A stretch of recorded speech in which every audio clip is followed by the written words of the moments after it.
The black waitress spent her last penny helping a frozen old lady on the street, unaware the woman was the mother of the Korean Mafia boss. February in Chicago was brutal. The kind of cold that cut through layers of clothing like they were tissue paper, that turned breath into clouds of frost, that made every step outside feel like a small act of defiance against nature itself. Megan Clark had lived here for 3 years now, and she still wasn't used to it. Wasn't sure she'd ever be. 26 years old, working the closing shift at Sullivan's Diner on the South Side, walking home because she'd sold her car last month when rent came due and her bank account came up short. The bus had stopped running an hour ago. Budget cuts, they said, like poor people didn't need to get home after 10 p.m. So she walked, bundled in a coat that was warm enough for Atlanta, but laughable for Chicago, counting the blocks until she could collapse in her studio apartment. 5 blocks. Just 5 more blocks, and she'd be home. Could make ramen with the last packet in her cupboard, could wrap herself in every blanket she owned, could try not to think about the fact that her bank account had exactly $12.37 until Friday's paycheck. The street was empty. Everyone with sense was inside, huddled against the cold. Wind howled between buildings, carrying snow that stung Megan's face like tiny needles. She pulled her inadequate coat tighter and kept walking, head down, focused on putting one foot in front of the other. That's when she saw her. An elderly woman sitting on a bus stop bench, no coat, just a thin cardigan over what looked like nice clothes. The kind you wore to dinner parties, not to freeze to death on Chicago street corners. She sat perfectly still, hands folded in her lap, and even from 20 feet away, Megan could see she was shaking. Every instinct screamed at Megan to keep walking. It was freezing. She was exhausted. She had $12 to her name and 4 days until payday. Getting involved with a stranger's crisis would only complicate her already precarious life. But Megan's feet stopped anyway, because she'd been raised better than to walk past someone who needed help, even when helping was the last thing she could afford to do. "Ma'am," Megan approached slowly, keeping her voice gentle. "Are you okay?" The woman looked up, and Megan's breath caught. She was Korean, maybe 65 or 70, with elegant features and eyes that were sharp despite the obvious cold affecting her, and she was trembling so badly her teeth chattered. I'm fine," the woman said, English heavily accented but clear. "Just resting, waiting for bus." "Ma'am, the buses stopped running an hour ago, and you're freezing." Megan crouched down to her level, getting a better look. The woman's lips had a bluish tint. Her fingers were white where they gripped each other. This wasn't just cold. This was hypothermia territory. "I didn't know. I thought—" The woman's voice trailed off, confusion clouding her eyes. "I had wallet. I had money for cab, but I can't find it. I looked everywhere, but it's gone." Megan's social work training kicked in. Assess the situation, identify the crisis, determine intervention. "Where do you live? Can I call someone for you?" "My son. I should call my son." The woman fumbled for a phone that wasn't there, patting pockets with increasing distress. "But my phone was in my wallet. Everything was in my wallet." Okay, it's all right. Let's figure this out." Megan pulled out her own phone. Ancient cracked screen, but it worked. "What's your son's number?" The woman stared at the phone, then at Megan, then back at the phone. I can't remember. It's in my phone. I never memorized." Tears welled in her eyes and she looked suddenly fragile, lost. "I'm sorry, I'm so stupid. I should have memorized it." "You're not stupid. Nobody memorizes numbers anymore." Megan sat on the bench beside her, mind racing through options. "What about your address? If I can get you home, your son will be there, right? Penthouse, downtown, the woman's brow furrowed. "I can't remember the name. The tall building with the doorman. Kim knows me. Kim will let me in." Downtown. That was at least 30 blocks away, maybe more. And a penthouse meant this woman came from money, serious money. But without ID, without a way to prove who she was, no doorman was letting anyone in at this hour. Megan looked at the woman shivering beside her, thought about the $12 in her account, thought about the fact that a cab to downtown would cost at least $20, probably more, thought about her grandmother's voice. Baby, you take care of people. That's what we do. We take care of each other. Okay, Megan said. Decision made before logic could interfere. Here's what we're going to do. I'm going to get you warm first. Then we'll figure out how to get you home. She pulled off her coat, the only real coat she owned, bought secondhand but still her most valuable possession, and wrapped it around the elderly woman's shoulders. No, the woman protested weakly. You'll freeze. I'm young. I can handle it. You've been out here too long already. Megan stood, immediately feeling the cold bite through her thin work uniform. Come on. There's a 24-hour convenience store 2 blocks up. We'll get you warm, get some hot coffee in you, and figure out the next step. She helped the woman to her feet, noticing how unsteady she was, how the cold had affected her coordination. They walked slowly, Megan supporting her weight, feeling the wind cut through her uniform like it was nothing. The convenience store was a beacon of fluorescent light and artificial warmth. The clerk, a tired-looking guy in his 20s, barely glanced up as they entered. Megan guided the woman to a seat near the coffee machine and immediately went to pour 2 cups. Here, she said, wrapping the woman's frozen hands around the cup. Drink this slowly. It'll help. They sat in silence for a few minutes, the woman sipping coffee, color slowly returning to her face. Megan's mind worked through options. $12. A cab downtown would cost more than that. The L train had stopped running. Walking was impossible. The woman could barely stand. What's your name? Megan asked gently. Park High 1, but people call me Helen. The woman's English was getting clearer as she warmed up. And you are? Megan Clark. I work at the diner down the street. Sullivan's. Megan, Helen repeated, testing the name. You're very kind. Most people would have walked past. Most people probably had more sense than to get involved, Megan admitted, but my grandmother raised me better than that. Helen smiled, something warm breaking through the fear and confusion. Your grandmother sounds wise, like my mother was. She always said, take care of each other. That's what makes us human. My grandma said the same thing. Megan felt a connection forming, recognition of shared values across different cultures. Helen, I need to be honest with you. I don't have enough money for a cab to downtown. I've got $12, and that's not going to cut it. But if you can remember any details, a building name, a street, anything, maybe I can help you figure out how to contact your son. Helen's face fell. I'm being such a burden. I can wait here until morning. Call the police, maybe. They can help. At 10:30 at night in February, after you've already been hypothermic? No way. Megan made a decision that was probably stupid but felt necessary. I live 4 blocks from here. You can stay with me tonight. It's not much. Tiny studio, kind of a mess, but it's warm and safe. In the morning, when you're thinking clearer, we'll figure out how to get you home. I can't impose. You're not imposing. You're accepting help from someone who's offering it. Megan stood, finishing her coffee. Come on, let's get you somewhere you can actually rest. The walk to Megan's apartment was slow and careful. Helen was steadier now, coffee and warmth helping, but still weak. Megan kept one arm around her, supporting her weight, feeling the cold bite deeper with every step. Her building was exactly as unimpressive as she'd warned. Old, paint peeling, front door that didn't lock properly. They climbed 4 flights of stairs, Helen breathing hard by the 3rd floor, and finally reached Megan's studio. Home sweet home, Megan said with forced cheer, unlocking the door to reveal her tiny world. 1 room serving as bedroom, living room, and kitchen. Bathroom barely bigger than a closet. Second-hand furniture and thrift store decorations, trying to make it feel like more than just poverty with walls. But it was clean, and warm, and safe.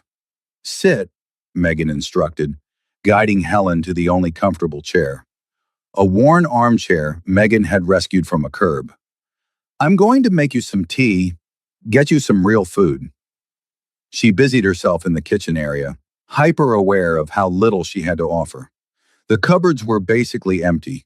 One packet of ramen, some tea bags, a can of soup that was probably expired. The fridge held milk that was questionable and some leftover rice from 3 days ago. Megan heated the soup, made tea, brought both to Helen along with the warmest blanket she owned. "It's not much, but it's hot." Helen accepted it with trembling hands, and when she looked up at Megan, there were tears in her eyes. "Why are you doing this? You don't know me. I could be anyone. You're someone who needed help.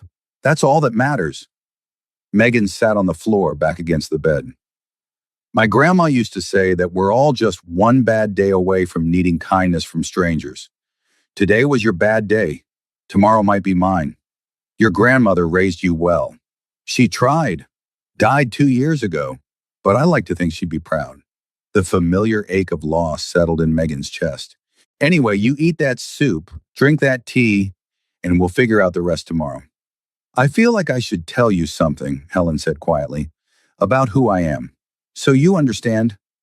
Unless it affects whether you're safe to have in my apartment, it can wait until morning." Megan smiled tiredly. "Right now, you're just Helen, someone who had a really bad night and needed help. The rest doesn't matter." But Helen shook her head.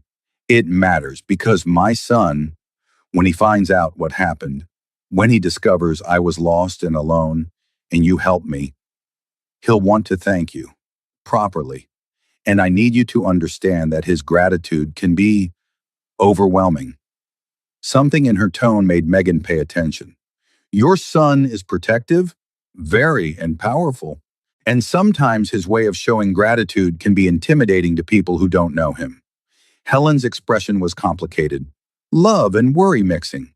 "But he's a good man. Under all the reputation, under everything people say about him, he's good. Helen, I appreciate the warning, but honestly, I'm not worried about your son thanking me. I'm just glad you're safe." Megan stood, stretching muscles that ached from the long shift and the stress. "You can have the bed. I'll take the floor." "Absolutely not. This is your home. And you're my guest. Plus, I'm 26 and used to sleeping on floors from college. You need the bed more than I do." She pulled out extra blankets, made a nest on the floor that would be uncomfortable but survivable. "No arguments. Get some sleep. We'll sort everything out in the morning." Helen looked like she wanted to protest, but exhaustion was winning. She finished her soup, let Megan help her to the bed, and within minutes was asleep. The deep, heavy sleep of someone who'd pushed their body past its limits. Megan lay on her makeshift bed on the floor, staring at the ceiling, replaying the night's events. She'd just spent her last bit of financial security on coffee for a stranger, had brought someone she didn't know into her home, had given up her bed and her coat and her peace of mind. Her checking account now had exactly $2.37 after buying that coffee. Friday's paycheck felt impossibly far away. But looking at Helen sleeping peacefully, no longer shaking with cold, no longer lost and afraid, Megan couldn't bring herself to regret it. "You better be proud of me, Grandma," she whispered into the dark. Megan woke to the smell of food cooking. For a moment she was confused. She didn't have food to cook. Then memory returned. Helen, the frozen woman. The impossibly kind but financially stupid decision to help. She sat up, muscles protesting from a night on the floor, and found Helen in her tiny kitchen area, somehow making breakfast from ingredients that shouldn't exist. "Where did you get food?" Megan asked, voice rough with sleep. Helen turned, looking remarkably better after a night's sleep. "I found rice, some eggs in the back of your refrigerator that were still good. And I walked to the convenience store this morning and asked if they would let me borrow against a promise of repayment. The boy from last night was kind. He gave me basics." "You told a convenience store clerk you'd pay him back later and he just believed you?" Helen's smile was mysterious. "I can be very persuasive when necessary, and I promised I would have my son repay him within hours. Something about the way I said it must have been convincing." Megan had a feeling there was more to that story, but her stomach growling interrupted further questions. Well, whatever you did, that smells amazing. They ate together. Simple Korean breakfast food that Helen had improvised from almost nothing. And it was delicious, warm, and comforting in a way that made Megan's tiny apartment feel less like poverty and more like home. I need to call my son, Helen said as they finished eating. Can I use your phone? Of course. Megan handed it over, watching as Helen dialed a number with steady fingers. Clearly, her memory was back. The conversation was in rapid Korean, Helen's voice shifting between relief and what sounded like apologetic explanation. Even without understanding the words, Megan could hear the love in Helen's tone, the way she was reassuring someone who was clearly worried. Helen hung up, handed the phone back. He's coming. He'll be here in 20 minutes. He wants to thank you personally. He doesn't need to do that. I'm just glad you're safe. Megan, Helen said seriously, taking her hand, you saved my life last night. I was hypothermic, losing coherence. Without your help, I would have frozen to death on that bench. My son understands that, and he wants to express his gratitude properly. Something in the way she said properly made Megan nervous. Helen, I really don't need anything. I just did what anyone should do. But you're the one who did it, not anyone else. You. Helen's grip tightened. Please let him thank you. It's important to him, to both of us. Megan couldn't exactly refuse, so she nodded, trying not to think about how she looked. Still in yesterday's work uniform, hair a mess, apartment tiny and shabby. 20 minutes later, exactly on time, there was a knock on her door. Megan opened it, and her breath caught. The man standing in her doorway was stunning, tall for a Korean man, maybe 6'1", dressed in an expensive coat over a perfectly tailored suit, with sharp features and dark eyes that immediately found his mother and flooded with relief. 28, maybe 30, with the kind of presence that commanded attention without trying.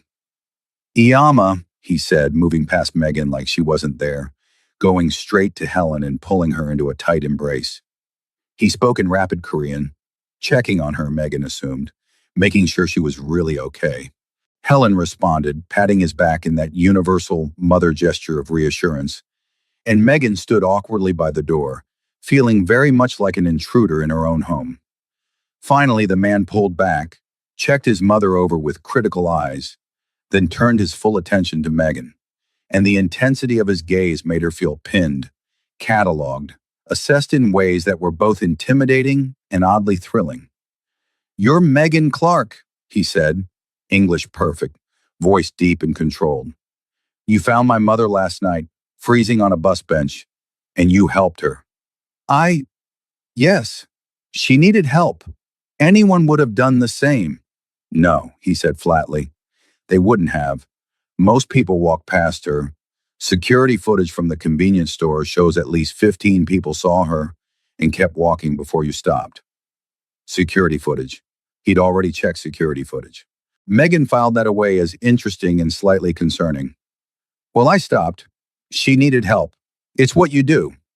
Megan crossed her arms, suddenly defensive under his scrutiny. You gave her your coat, bought her coffee with money you clearly don't have to spare, brought her to your home, gave her your bed, kept her safe through the night. He took a step closer, and Megan's heart rate kicked up. Why? Because she's a person who needed help. That's reason enough. Something shifted in his expression. Respect, maybe, or recognition. You don't know who I am, do you? You're Helen's son. That's all I need to know. Helen laughed softly. Min Sung, she has no idea. I told you she helped without knowing. Min Sung. So that was his name. Park Min Sung, if he shared his mother's surname. My name is Dong Min Sung, he said formally. I run my family's business here in Chicago, and you, Megan Clark, saved my mother's life without knowing who she was, what I do, or what helping her might mean. That's extraordinary. It's really not. It's just human decency, which is apparently extraordinary in this city. His smile was slight but genuine. I owe you a debt, a significant one. Name what you need, and it's yours. Megan shook her head. I don't need anything. Your mom is safe. That's all that matters.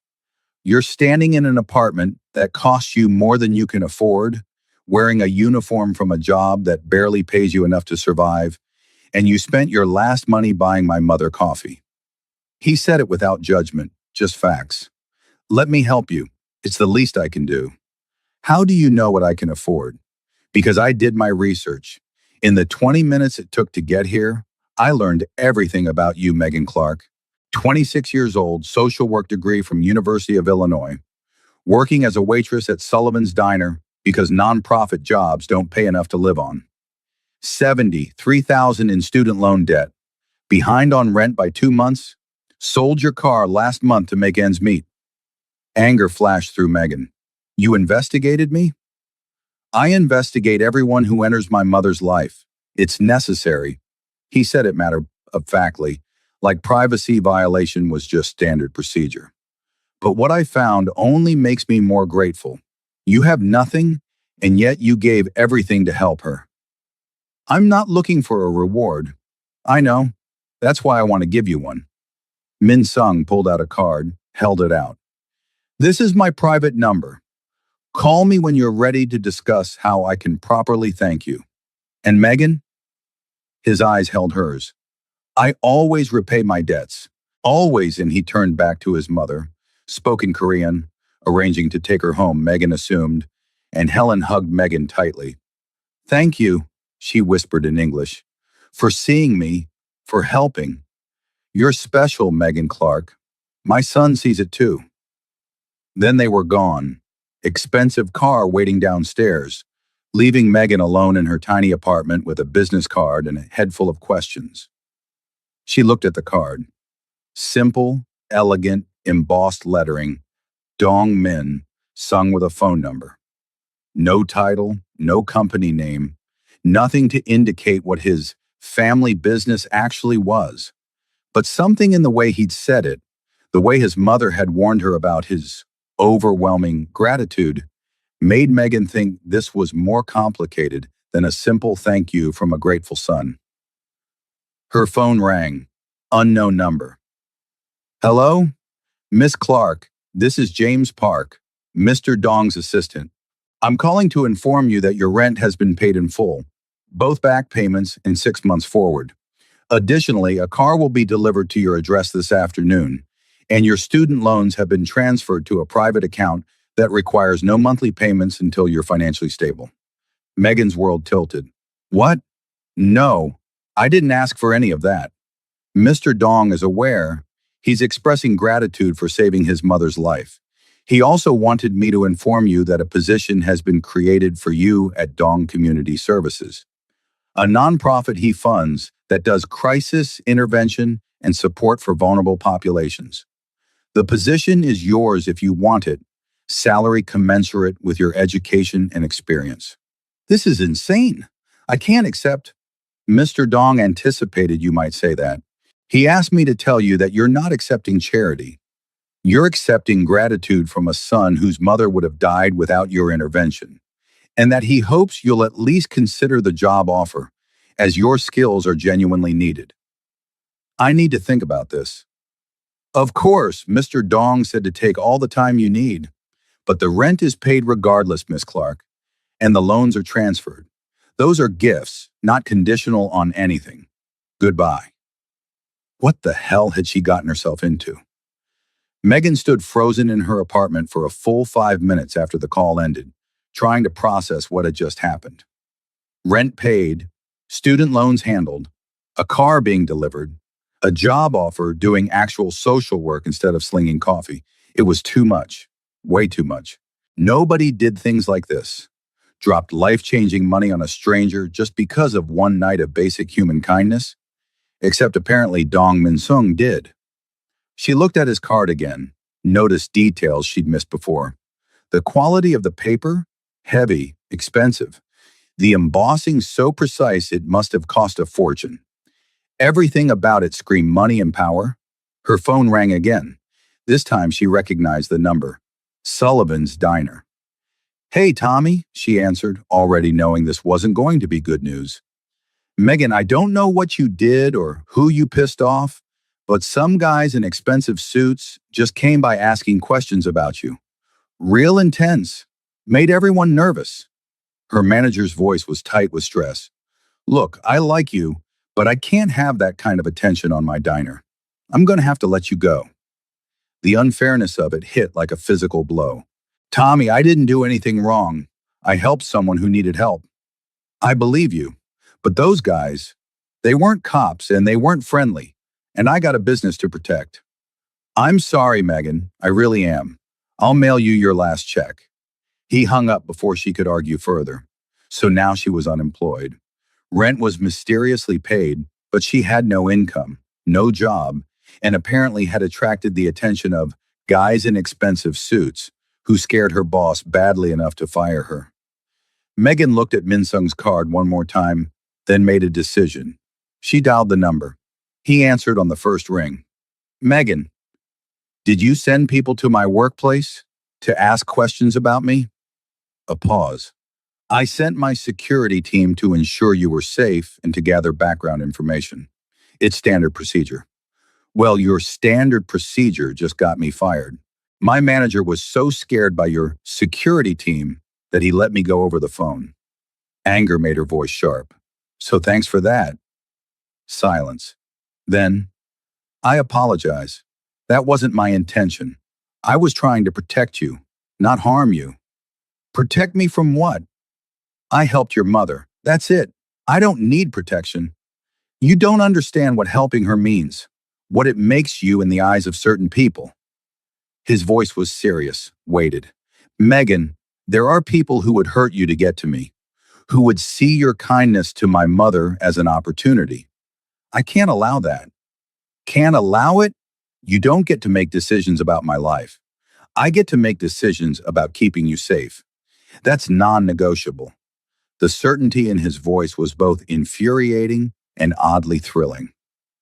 Mr. Dong, Min Sung, please.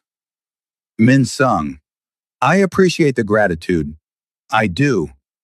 But you can't just rearrange my life without asking. The rent, the loans, the job offer, it's too much. And now I don't even have my diner job because your people scared my boss. Then take the position at Dong Community Services. You're overqualified for waiting tables anyway. Use your degree. Do the work you trained for. Working for you. Working for a legitimate nonprofit that helps people. I fund it, but I don't run it. You'd have complete autonomy in your position. Megan wanted to argue, but the truth was she'd been dying inside serving coffee when she had a degree in social work. The idea of actually using her training, helping people in crisis, doing meaningful work, it was everything she'd wanted. I need to think about it. Of course, but Megan, can we meet? In person? I'd like to explain things properly.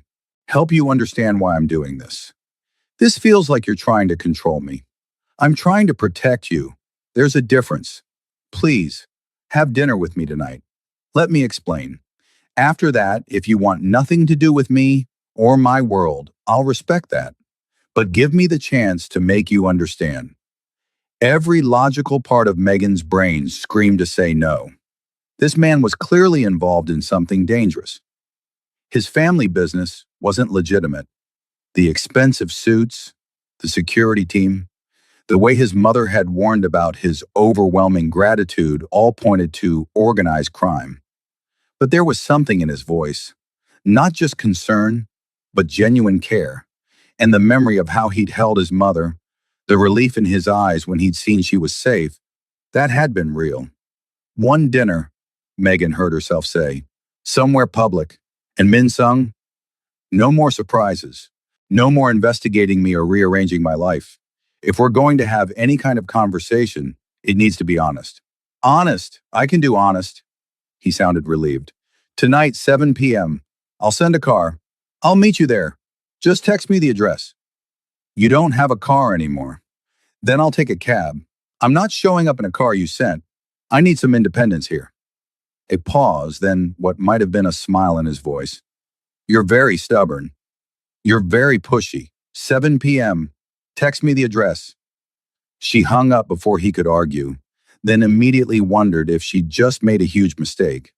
The restaurant was in River North, upscale but not ostentatious, the kind of place where deals were made over excellent food and better wine. Megan arrived exactly at 7, having used nearly her last money to pay for a cab, wearing the only nice dress she owned and feeling completely out of place. Min Sung was already there, standing when he saw her, and Megan's breath caught. He wore a dark suit, perfectly tailored, and when he smiled, genuine warmth breaking through his serious expression. He was devastating. "Megan, thank you for coming. I'm here for answers, not for whatever this is." She gestured at the elegant private booth he'd secured. "Then let me give you answers." He waited until she was seated before sitting across from her. "What do you want to know?" "Let's start with the obvious. What's your family business?" Min Sung studied her for a long moment, then said simply, "My family controls significant operations in Chicago's Korean community. Import-export, real estate, entertainment venues. Some of it's legitimate, some exists in gray areas, and yes, some of it crosses legal lines. You're telling me you're a criminal. I'm telling you I run an organization that operates outside traditional legal frameworks, but we also protect our community, provide resources, support businesses that wouldn't survive otherwise." His voice was steady, unapologetic. "It's complicated." "That's one word for it." Megan leaned back. "And your mother? Does she know what you do?" "She knows everything, hates parts of it, accepts others, loves me despite all of it." Something painful crossed his face. "My father built this organization. When he died 4 years ago, the responsibility fell to me. I've been trying to transition us toward completely legitimate operations, but change takes time. And in the meantime, you do what? Hurt people? Intimidate them? I protect my people. I make sure our community is safe. Sometimes that requires methods that aren't strictly legal." He held her gaze. "I won't lie to you, Megan. I've done things I'm not proud of, but everything I do is for a reason. That's what everyone says to justify bad choices. Perhaps, or perhaps sometimes the world isn't as black and white as we'd like it to be." He leaned forward. "You studied social work. You did internships in crisis intervention. Tell me, did you always find that the legal system protected the people who needed it most?" The question hit uncomfortably close. Megan had seen too many cases where the law failed vulnerable people, where bureaucracy got in the way of actual help, where people fell through cracks because they didn't fit neat categories. "No," she admitted. "The system fails people all the time. But that doesn't mean operating outside it is the answer, doesn't it? If the system fails, someone has to fill that gap. In our community, that someone is my family." His voice was passionate now, controlled fire. "We provide jobs when legal businesses won't hire immigrants. We protect families from exploitation. We fund programs that help people the government ignores. Is that criminal? If you're breaking laws to do it, yes. Laws written by people who've never had to survive the way we have. Laws that protect the powerful and ignore the vulnerable." He sat back. "I'm not asking you to agree with everything I do. I'm asking you to understand why I do it." Megan wanted to argue, but she'd seen enough of the world to know he wasn't entirely wrong. The system did fail people, and sometimes the people who helped most weren't the ones following every rule. "Why are you telling me all this? Why be honest?" "Because you deserve honesty. And because," he paused, choosing words carefully, "because from the moment I walked into your apartment and saw how you'd taken care of my mother, not knowing who she was, not expecting anything, I knew you were someone special, someone I wanted in my life, and that means being honest about who I am." Heat flooded Megan's cheeks. "You don't know me. I know you gave your last money to help a stranger. I know you brought someone you didn't know into your home because she needed safety. I know you worked a job you hated to stay afloat while your real passion sat unused." His eyes were intense. "I know you're the kind of person who sees people in crisis and helps, even when it costs you everything." That's not special. That's just being decent. It's extraordinary. And Megan, I want to know more. Want to understand what shaped you into someone so determined to help others. Want to figure out if what I felt when I saw you could become something real. What you felt. Recognition. Connection. The sense that I'd found someone who might actually understand the contradiction of trying to do good through methods that aren't always good. He reached across the table, and Megan let him take her hand.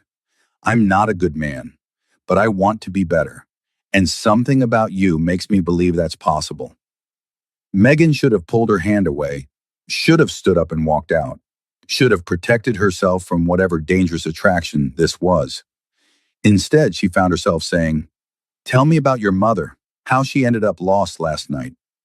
Relief flooded Min Sung's features. She was at a charity event downtown, one of her women's organizations. She does a lot of work with immigrant families, helping them adjust, providing resources. She left early, wasn't feeling well, and decided to take a cab home rather than wait for her driver. And someone stole her wallet? We're still investigating. It's possible it was random theft. It's also possible it was targeted, someone knowing who she was, taking advantage of a vulnerable moment. Do you have enemies who would target your mother? Yes, which is why I'm so grateful you found her first. If someone with less kind intentions had... He didn't finish, but Megan heard the fear underneath. She's safe now. That's what matters. Because of you. His thumb brushed across her knuckles. Megan, I know this is complicated. I know I've disrupted your life without permission. But please consider the job offer. Not because of me, but because you're genuinely needed. Dong Community Services does real work helping real people. Your skills would make a difference. And if I take it, what does that mean for this? She gestured between them. This, whatever this becomes, is separate from work. The job is yours because you're qualified and we need you. Anything personal between us develops on its own terms. No pressure, no expectations. You're very good at saying the right things. I'm good at being honest. There's a difference. He smiled slightly. Take the weekend. Think about it. Visit the center, meet the staff, see what we do. Then decide. If you say no, I'll respect that. But Megan, I really hope you say yes. They talked through dinner. 3 courses that Megan barely tasted. 2 caught up in conversation that ranged from serious to surprisingly funny. Min Sung had a dry wit that caught her off guard. A self-deprecating humor that seemed at odds with his dangerous reputation. He told her about raising his mother after his father's death, about the impossible balance of running an organization while ensuring she was protected and happy. She wants me to find someone, he said with a soft smile. Get married, have children, give her grandchildren. But my world isn't exactly conducive to normal relationships. Have you tried? Dating, I mean. A few times. But women either run when they learn what I do, or they're attracted to the power and money rather than me. He looked at her directly. You're the first person who's treated me like a regular person while knowing exactly who I am. Maybe because I don't care about your power or money. I care about whether you're good to your mother and honest with me. Then you care about the things that actually matter.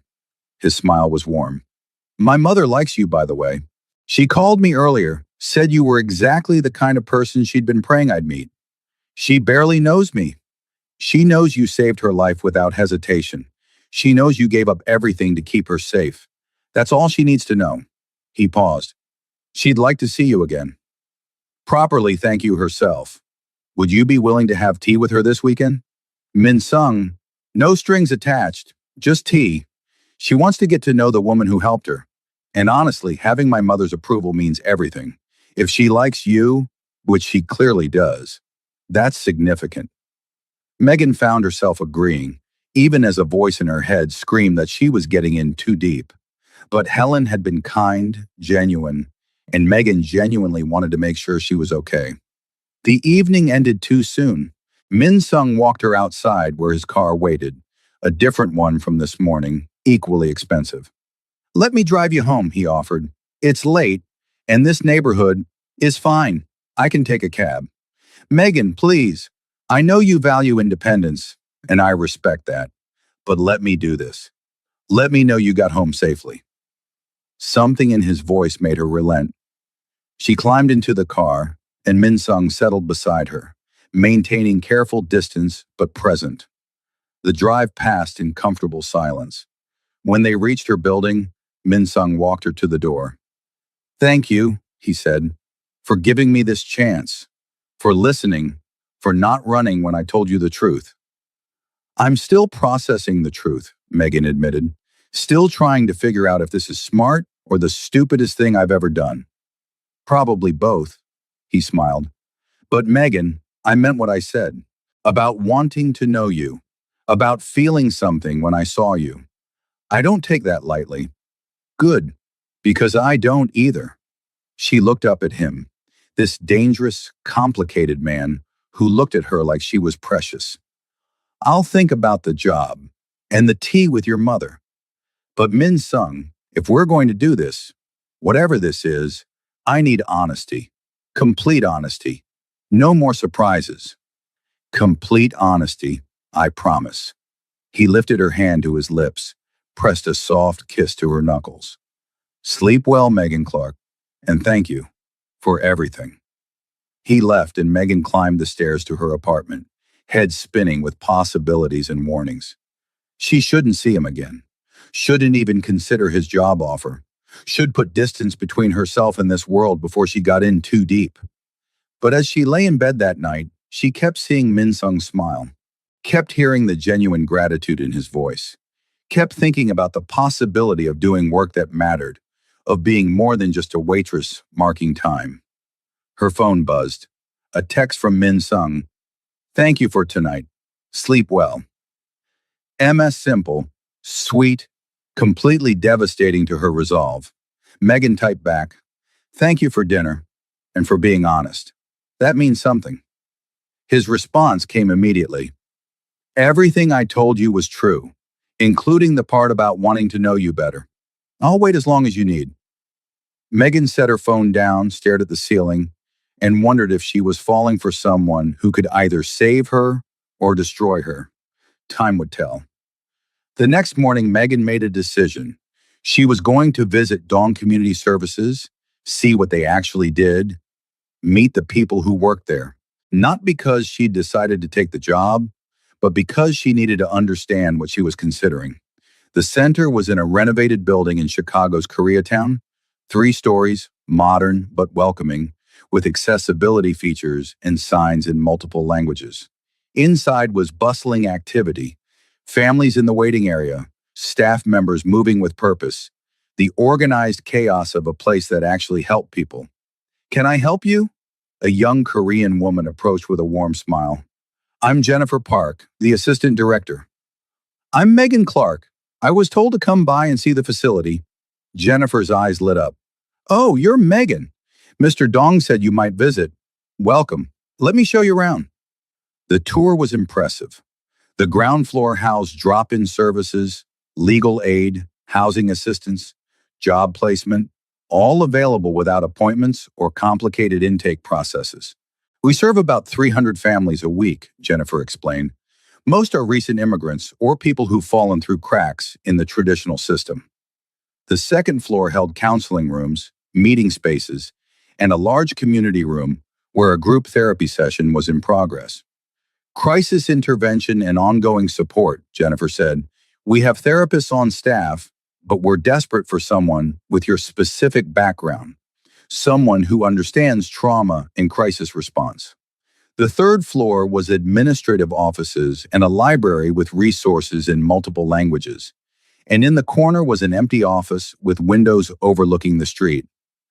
This would be yours, Jennifer said, opening the door. If you decide to join us. Mr. Dong was very specific that you should have the best office in the building. Megan walked in, imagining it. Her space, her program.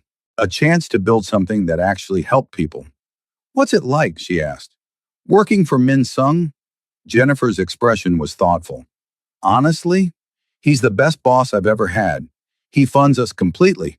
never interferes with operations, trusts us to do our jobs, and he genuinely cares about the staff, about the families we serve. This isn't a tax write-off for him. It's personal. Because of his mother? Partly. Mrs. Park does a lot of volunteer work here, but also because Mr. Dong remembers what it's like to struggle. His family came here with nothing, built everything from scratch. He hasn't forgotten that. They spent another hour discussing the position, responsibilities, salary, benefits. Everything was generous, professional, exactly what Megan had hoped for when she'd gotten her degree.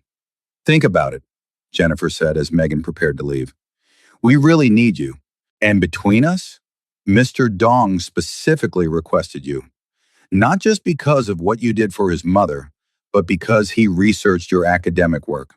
Read your thesis on crisis intervention in immigrant communities. He thinks you're exactly what we need. He read my thesis, cover to cover, according to his assistant.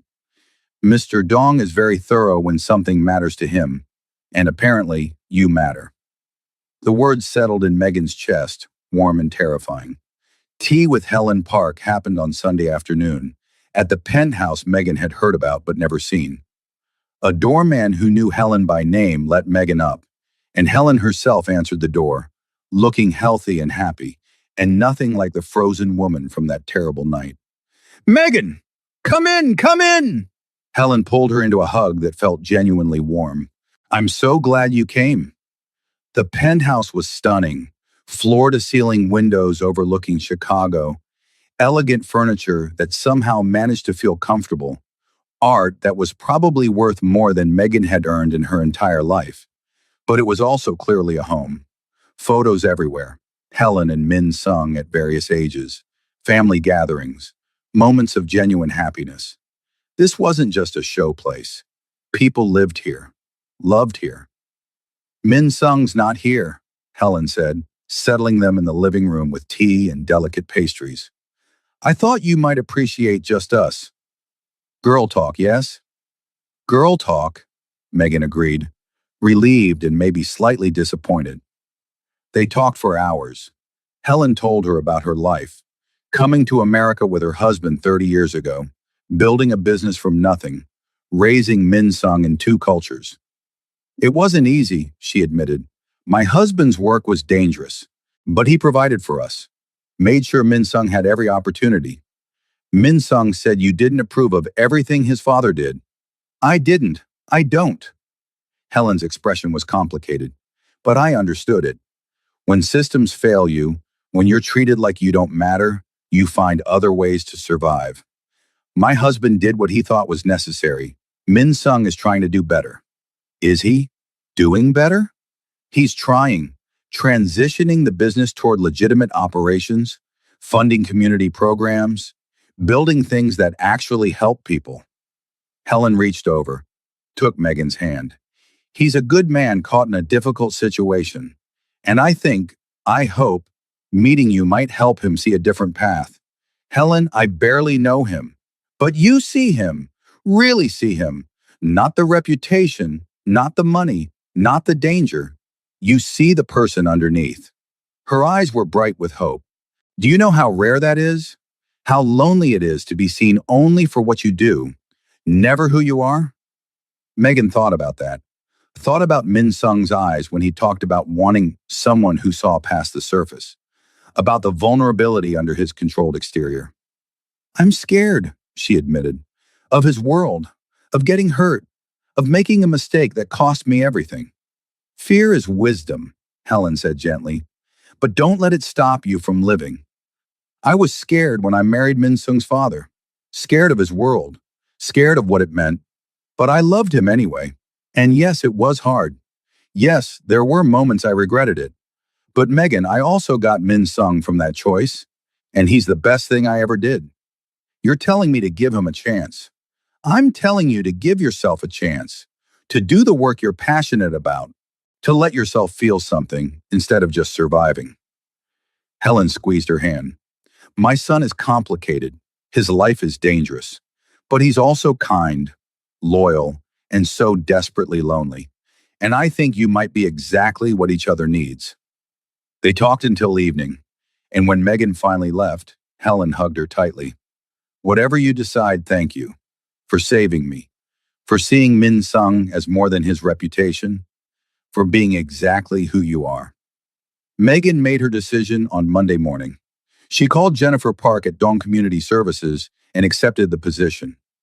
Not because of Min Sung, though she'd be lying if she said he wasn't part of it, but because it was the right move for her career, her passion, her life. Jennifer was ecstatic. "This is wonderful. When can you start?" 2 weeks? I need to wrap things up, get my apartment organized, prepare." "Perfect. I'll have contracts sent over today." "Megan, this is going to be amazing. You're going to do incredible work here." After the call, Megan sat in her apartment. Rent paid, student loans handled, life suddenly stable in a way it hadn't been in years, and felt something she'd almost forgotten. Hope. Her phone rang. Min Sung. She'd been expecting this call since Jennifer probably told him immediately.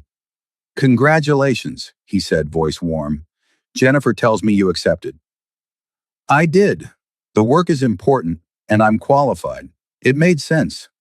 "It made sense," he repeated, and she could hear the smile. "Nothing to do with wanting to stay in Chicago? Near certain people? Don't push your luck." "I wouldn't dream of it." A pause. "Megan, I'm proud of you for taking the risk, for believing this could work, and I promise you won't regret it. I'm holding you to that promise." "Good. Now there's something else. My mother's birthday is next weekend. She's having a small gathering, family, close friends. She asked me to invite you, and before you say no, she specifically said she wants you there. Her words, invite that wonderful girl who saved my life. I want to celebrate with her." Megan smiled despite herself. "Your mother is very persuasive." "She is. So is that a yes?" "It's a maybe. Text me details and I'll think about it." "I'll take a maybe." His voice dropped, became more intimate. "And Megan, I'm looking forward to working with you, to getting to know you better, to seeing where this goes. One step at a time, Min Sung." "One step at a time," he agreed. "But I'm an optimist. And something tells me those steps are leading somewhere good." They hung up and Megan looked around her apartment, at the life she'd built from nothing, at the future that suddenly looked brighter than it had in years. She'd spent her last penny helping a frozen old lady on a bus bench. And somehow that single act of kindness had changed everything, had given her a job she loved, a connection to people who valued her, and maybe, just maybe, the beginning of something that could be extraordinary, one step at a time. But those steps were definitely leading somewhere. And for the first time in years, Megan was excited to find out where. Helen's birthday party was everything Megan had feared, and nothing like she'd expected. The penthouse was filled with people, Korean families, business associates, friends who clearly loved Helen, and everyone was warm and welcoming. Min Sung stayed close, but not oppressively so, introducing her to people, making sure she felt included. And Helen was radiant, pulling Megan into conversations, introducing her as the wonderful young woman who saved my life. "You're making me sound like a superhero," Megan protested. "You are a superhero," Helen insisted, "and Min Sung knows it. Look at how he watches you." Megan glanced over and found Min Sung across the room, eyes on her, expression soft with something that made her breath catch. Later on the balcony overlooking the city, Min Sung found her alone. "Thank you for coming," he said, standing beside her. "It means everything to my mother, and to me. Your mother is incredible. Everyone here clearly loves her. She's the heart of our family, always has been." He turned to face her. "Megan, I know this is complicated. I know my world is dangerous and my life isn't what you probably imagined for yourself. But I need you to know, I'm serious about this. About you. We barely know each other.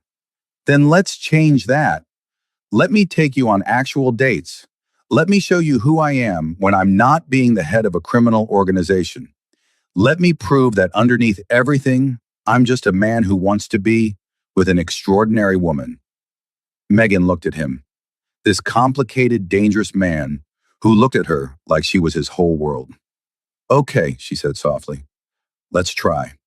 But Min Sung, I need honesty, complete honesty, and I need you to understand that I might not be able to handle your world, that this might not work.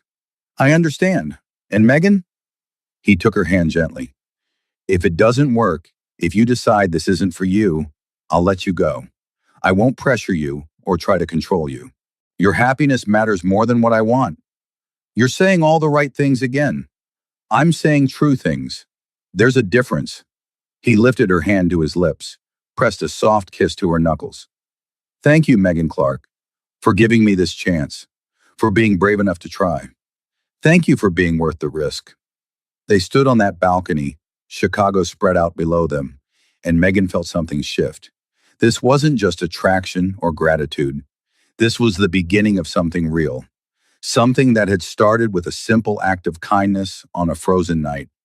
And as Min Sung smiled at her, genuine and warm and full of hope, Megan knew she'd made the right choice.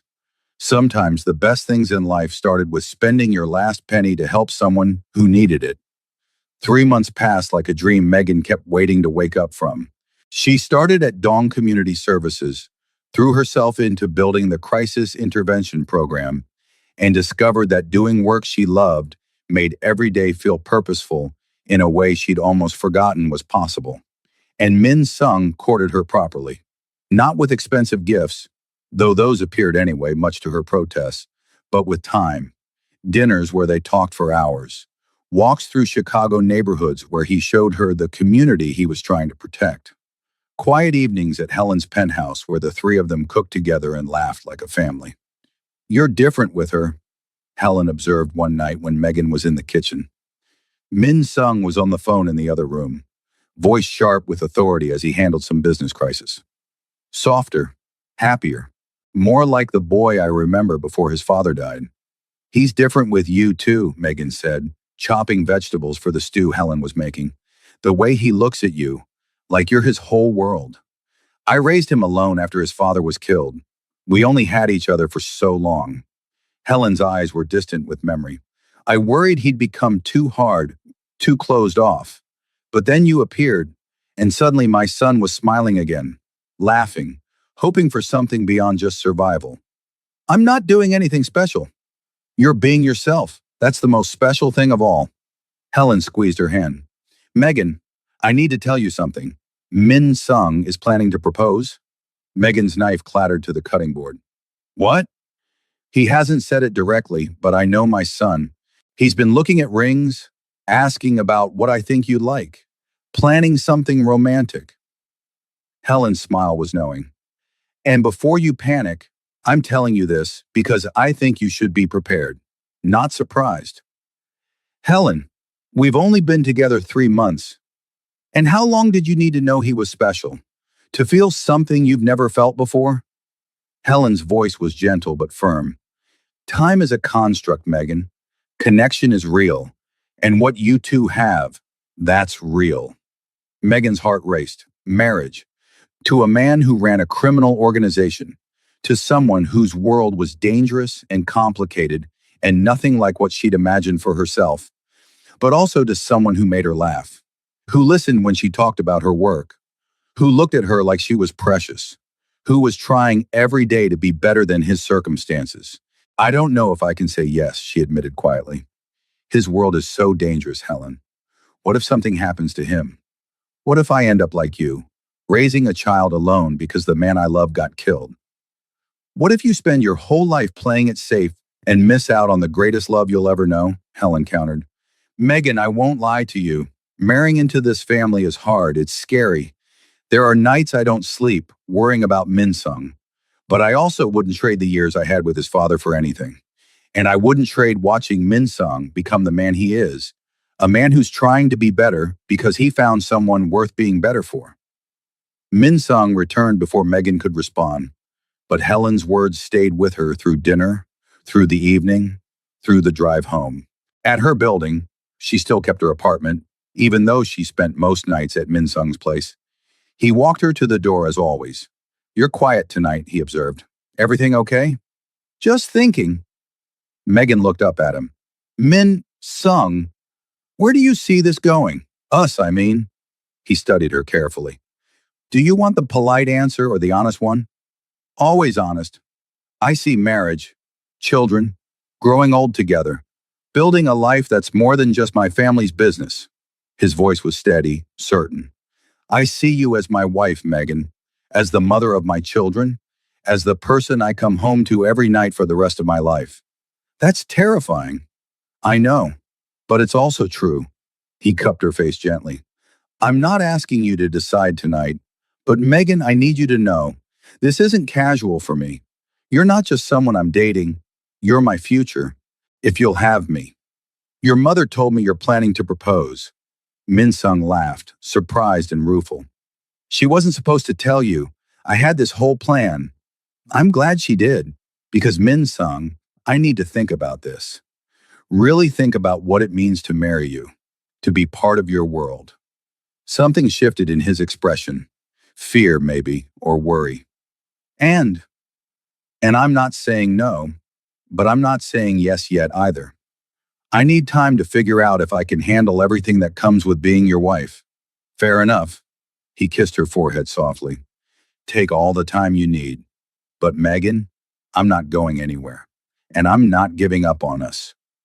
The proposal came 2 weeks later, and it wasn't what Megan expected. She was at the community center, running a group therapy session for domestic violence survivors, when Jennifer knocked on the door looking flustered. Megan, I'm so sorry to interrupt, but there's an emergency. Mr. Dong needs you at the hospital immediately. Fear spiked through her. What happened? Is he hurt? Is Helen? Just go. He said to tell you it's urgent. Megan grabbed her coat and ran. The hospital was 10 minutes away. Traffic was terrible. And by the time she burst through the emergency room doors, she was panicking. Min Sung was there, standing in the waiting area, perfectly fine and healthy, and Megan wanted to kill him. You're not hurt, she said flatly. No. Sorry for the scare. He took her hands. But I needed to show you something, and I needed you to see it without warning, without time to prepare your professional mask. What are you talking about? He led her through corridors, past nurses who smiled knowingly, into a private wing she'd never seen before. And there, in a large, beautifully decorated room, was a woman Megan recognized from her group therapy sessions. Megan! The woman, Sophie, was crying but smiling. Look what Mr. Dong did! The room was full of Sophie's belongings. Her children were there, safe and happy, and standing beside them was Sophie's mother, who Sophie had told Megan lived in Korea and whom she hadn't seen in 5 years. I don't understand, Megan said. Sophie's mother, Min Sung explained quietly. You mentioned in passing that Sophie was struggling because she had no family support here, that her mother couldn't afford to visit from Korea. So I arranged it, paid for her visa, her flight, her accommodations. She's staying for 3 months. Tears flooded Megan's eyes. Sophie was hugging her mother, both of them crying, and the children were laughing with joy. Why would you do this? Megan whispered. Because you care about Sophie. Because she needed help. Because I can. Min Sung turned her to face him. Megan, this is what our life could be. Using resources I have to help people you see. Building something good together. Making a real difference. This is manipulation. You're showing me what you want me to see. I'm showing you the truth. This is who I want to be with you. Not the criminal, not the dangerous man everyone fears. Just someone who uses what he has to help people who need it. He dropped to one knee right there in the hospital corridor, pulled out a ring that was beautiful but not ostentatious, and Megan's breath stopped. Megan Clark, you spent your last penny to save my mother without knowing who she was. You've shown me what it means to care about people more than power. You've made me want to be better than I am. His voice was steady despite the emotion in his eyes. I'm not a perfect man. My life is complicated and dangerous. But I love you. Completely. Irrevocably. And I want to spend the rest of my life proving that loving me isn't a mistake. Will you marry me? Megan looked at him, this impossible man who just reunited a mother and daughter because she'd mentioned it once, who remembered details she barely remembered sharing, who was kneeling in a hospital corridor proposing marriage while Sophie cried happy tears in the background. Your life is dangerous, she said. It is. I might end up widowed young. I'm doing everything I can to transition out, to make the business legitimate. It'll take time, but I'm committed. Your mother might be the only reason I'm saying yes. Minsung smiled through tears that were forming in his eyes. I'll take it. Is that a yes? It's a terrified, probably stupid, definitely insane yes. She pulled him up and kissed him, feeling him smile against her lips. But yes, I'll marry you, Dong Minsung. I'll marry you and probably regret it, and definitely love you anyway.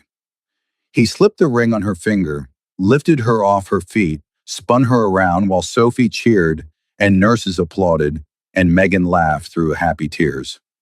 Thank you, he whispered against her hair. Thank you for taking the risk, for believing we could work. Thank you for being worth the risk. They were married 4 months later in a ceremony that blended Korean tradition and Southern Baptist warmth. Megan's mother and aunts flew in from Atlanta, initially suspicious of this Korean man their baby was marrying, but won over by Min Sung's quiet respect and obvious love. He's good to you, Megan's mother said as they prepared for the ceremony. I can see it. The way he looks at you, like you're his whole world. He is. And Mama, I know his life is complicated, but he's trying to be better. For me. For us. That's all we can ask, that our partners try to be better. Her mother adjusted Megan's veil, eyes bright with tears. Your grandmother would be so proud. You found someone who values your kindness, who sees your strength. The ceremony was beautiful. Helen cried through the entire thing. Min Sung's voice shook when he said his vows. And when they kissed as husband and wife, Megan felt something settle in her chest, certainty that whatever came next, they'd face it together. The first year of marriage was an adjustment. Min Sung was true to his word about transitioning the business, but change was slow and dangerous. There were nights he came home tense with stress, mornings when his phone rang with crises that pulled him away. But there were also quiet evenings cooking together, weekends visiting Helen, moments of pure joy when they forgot about the dangerous world and just existed as husband and wife. I want a family, Megan said one night as they lay in bed. Children. But Min Sung, I'm scared. What if something happens to you? What if I end up raising them alone? Then you'll raise them the way my mother raised me, with strength and love and the certainty that their father loved them more than anything. He pulled her close. But Megan, I'm being careful. I'm building legitimate businesses, stepping back from dangerous operations. In 5 years, maybe less, I'll be completely clean. Promise? I promise. Because I want that family too. Want to see you pregnant with my child. Want to be a father. Want to build something that lasts. 6 months later, Megan took a test that showed 2 pink lines, and their world shifted again. Pregnancy was harder than Megan expected. Morning sickness that lasted all day, exhaustion that made work challenging, and constant worry about bringing a child into Min Sung's complicated world. But Min Sung was extraordinary. He held her hair when she was sick, rubbed her feet when they swelled, talked to her, growing belly in Korean and English, telling their baby about the family they were joining. You're going to be loved, he whispered to her stomach. So loved. By your Iyama, who's the strongest person I know. By your Halmione, who can't wait to spoil you. By me, who will do everything to give you a better world than the one I grew up in. Helen was overjoyed. A grandchild. Finally. She immediately began preparing, buying baby clothes, setting up a nursery in the penthouse, planning for the future. Your mother is going to spoil this baby rotten, Megan observed. Absolutely. And I'm going to let her. Min Sung kissed Megan's forehead. She deserves this joy. After everything she's been through, she deserves to be a grandmother. Their daughter was born on a snowy February morning, exactly 1 year after Megan had found Helen freezing on that bus bench. They named her Grace Hate Jin Dong, Grace for the grace that had brought them together, Hate Jin for the grandmother who'd made it all possible. Min Sung cried when he held her for the first time. She's perfect. She's absolutely perfect. She looks like you, Megan said, exhausted but happy. She has your strength. I can feel it. He looked at Megan with eyes full of love and wonder. Thank you. For this. For her. For believing we could have this. Grace was 6 months old when Min Sung came home one evening with an announcement. It's done, he said, gathering Megan and Grace in his arms. I'm out, completely out. The transition is complete. Everything is legitimate now. 2 years later, their son was born, Daniel Minjun Dong, named for Megan's late father and Min Sung's. And their family was complete. Life settled into a beautiful rhythm. Min Sung ran his legitimate business empire. Megan expanded Dong Community Services into 3 locations across Chicago. Helen was the most devoted grandmother imaginable, spending countless hours with Grace and Daniel, teaching them Korean and cooking with them, and spoiling them absolutely rotten. I can't believe this is my life, Megan said one evening, watching Min Sung chase giggling children through their living room. They'd moved from the penthouse to a real house, one with a yard where kids could play, in a neighborhood that was safe and warm. What life did you imagine? Helen asked, sitting beside her. Not this. Not this level of happiness. Not this much love. Megan leaned against Helen's shoulder. That night I found you. I was at my lowest. Broke, exhausted, convinced my life would never be more than just surviving. And then you appeared, and everything changed. You changed everything by being exactly who you are. Helen squeezed her hand. You saved my life, yes. But Megan, you also saved Min Sung's. Gave him a reason to be better, a future worth building. We saved each other. Min Sung appeared then, Daniel on his shoulders, Grace holding his hand. Iyama says it's time for the story, Grace announced. At 4 years old, she was already bilingual, switching between English and Korean with ease. What story? Megan asked. The story of how you and Appa met. Grace climbed onto the couch between Megan and Helen. Hal Mione says it's a special story. Min Sung settled on the floor with Daniel, looking up at Megan with eyes full of love. It is special. Should we tell them? So they did. They told their children about a frozen February night, about a woman who gave her last penny to help a stranger, about kindness that changed everything. Your Iyama is a hero, Min Sung said, looking at his children with serious eyes. She saved Hal Mione's life without knowing who she was, just because it was the right thing to do. And your Appa learned to be a hero too, Megan added. He decided to be better, to build a life worth living, to choose love over everything else. Grace looked between her parents with wide eyes. So you fell in love because Emma was kind? I fell in love because your karma is extraordinary, Min Sung corrected gently. Because she sees people who need help and doesn't walk away. Because she's brave and strong and taught me what really matters. And I fell in love because your Appa tried so hard to be better, Megan said. Because he loved his mother enough to change his whole life. Because underneath everything, he was good. That's romantic, Grace declared. Like a fairy tale. Better than a fairy tale, Helen said. Because it's real. And you too, Grace, Daniel, you're the happy ending that came from one night of simple kindness. That night, after the children were asleep, Min Sung found Megan on their bedroom balcony, looking at the Chicago skyline. Thank you, he said, wrapping his arms around her from behind. For what? For spending your last penny that night, for taking the risk, for believing I could be better than I was. He kissed her temple. For giving me this life, these children, this extraordinary family. I didn't give you anything. We built this together. You gave me hope. That was everything. He turned her to face him. I love you, Megan Dong. More than I thought it was possible to love someone. I love you too, even though you're still occasionally infuriating. Occasionally, he laughed. You're generous. They stood there wrapped in each other, and Megan thought about that frozen February night 5 years ago. About the choice to stop instead of walking past. about spending $12 she couldn't afford on coffee for a stranger. That single choice had led to everything: the job, the love, the family, the life she'd never imagined was possible. Do you ever regret it? Min Sung asked quietly, like he could read her thoughts. Helping my mother that night? Everything that came after? Megan looked up at him. This man who'd started as a dangerous criminal and become her husband, her partner, the father of her children. Not for a single second, she said firmly. Every difficult moment, every scary decision, every risk, it was all worth it to end up here. With you, with our family. Even when I'm infuriating, especially then, she kissed him softly. Because Min Sung, you're not perfect, but you're perfect for me. And that's all that matters. Inside, they could hear Grace singing Daniel to Sleep, a Korean lullaby Helen had taught her, slightly off key but full of love.